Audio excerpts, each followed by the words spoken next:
Hello guys, welcome back. Having gone through the theory behind deep neural networks, we will now train one using PyTorch. The process is relatively similar to how we implemented the perceptron-based model in the last section, so we will actually reuse that code instead of starting from scratch.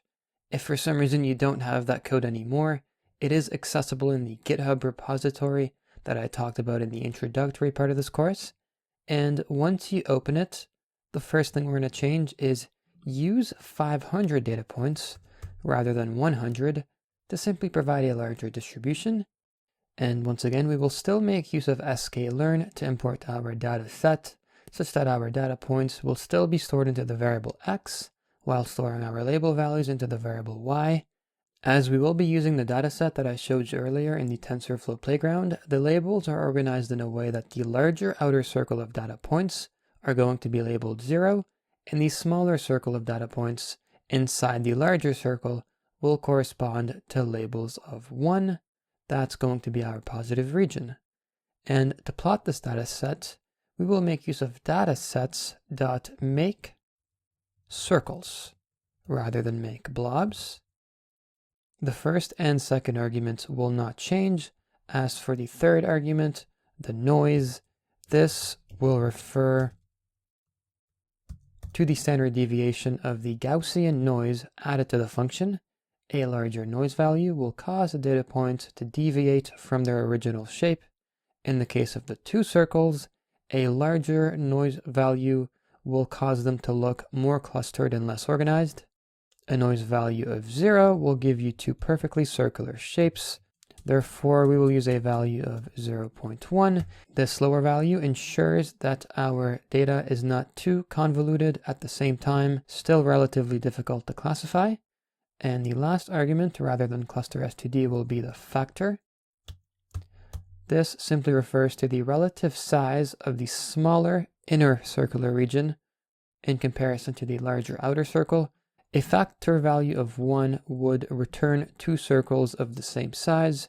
We will use a factor value of 0.2, meaning the diameter of the inner circle will be 20% that of the outer circle. This will simply allow for optimal separation between our datasets. And we will delete centers. We won't use that anymore. As these values will still be NumPy arrays, we must convert them to tensors just the same to train our model. So this can stay. Aside from this having to be 500, since we changed the number of points to 500, we now have 500 labels. Keeping everything else as is and plotting our data, we obtain this complex data set. Our previous data, which we dealt with in the last section, well, the one you just saw right now, was linearly separable, whereas this data set cannot be separated by a single line. Classifying this dataset will require a much deeper neural network, so we will move forward in creating our very own first deep neural network. Right here in the model class, where a perceptron-based network was constructed, it will not be enough to fit this data, where a perceptron consists of an input layer and an output layer. Deep neural networks, as we mentioned, make use of hidden layers in between the input and the output. These hidden layers help simplify the classification of more complex data, such as this one. So inside of init, what we're going to do is specify another h1, another value h1 for the hidden layer. And as we are dealing with a fully connected network, the input layer will be connected to the hidden layer at first, h1. And so then we make a call to self.linear 2 is equal to nn.linear, such that h1 is now connected to the output layer, output size.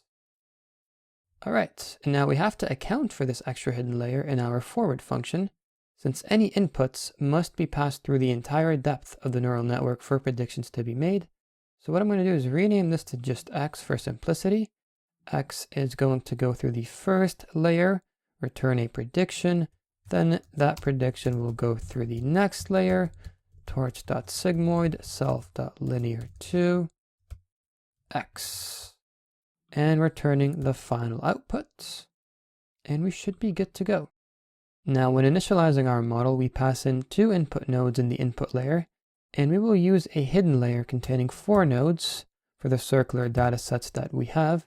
There is technically no optimal number of nodes that you must have, but having too little nodes can drastically reduce the accuracy of your network, while having too many nodes can lead to overfitting of your data. Furthermore, as previously demonstrated in the TensorFlow background, to form a nice circular decision boundary, we'll need to use at least 4 nodes. And as we are dealing with a binary data set, the number of nodes in the output layer is still 1.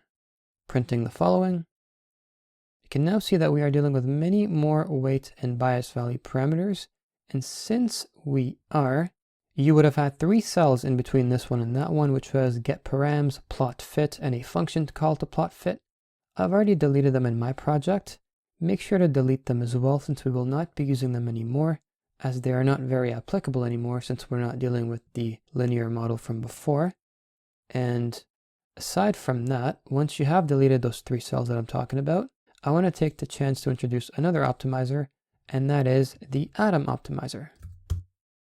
The Atom optimizer is one of many optimization algorithms. What's distinctive about the Atom optimizer is its adaptive learning method algorithms. For the sake of moving on to the code, the Atom optimization algorithm is a combination of 2 other extensions of stochastic gradient descent, notably AdaGrad and RMSProp, and is a very efficient stochastic optimization method in updating the weights of our network. What distinguishes it is that in stochastic gradient descent, or even the vanilla gradient descent algorithm, is we had to be careful to choose a proper learning rate. A learning rate that is too small leads to very slow convergence towards the minimum, while a learning rate that is too large can hinder the convergence. Where these variants maintain a single learning rate for all weight updates, such that the learning rate does not change during training, the Atom optimization algorithm ultimately it computes adaptive learning rates for each parameter, and has been empirically shown to be a very popular algorithm in efficiently achieving good results when dealing with large models and datasets. In practice, Atom is actually currently recommended as the default algorithm to be used, so we'll go ahead and use it ourselves. Aside from that, our training process will remain the same, since as before, we still calculate the loss and try to minimize the loss using an optimization algorithm until our model obtains the optimal weight parameters in classifying our data. So what we're going to do is actually, once again, train the model. All right, and plot the results. And notice how the process starts to really lag at some point. This is a good indication that the initial learning rate that was passed in might be a bit too small. So we can accelerate the learning process by increasing the learning rate to 0.1, a factor of 10, to increase the steps that we take in minimizing the loss. Let's once again try reinitializing our model and retraining it. Plotting the following. All right.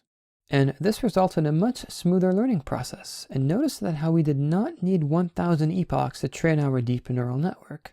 The loss starts to asymptote at about 150 epochs or so.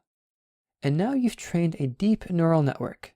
In the next video, we will plot the contour zones of this network to simply visualize how well it classifies our data points.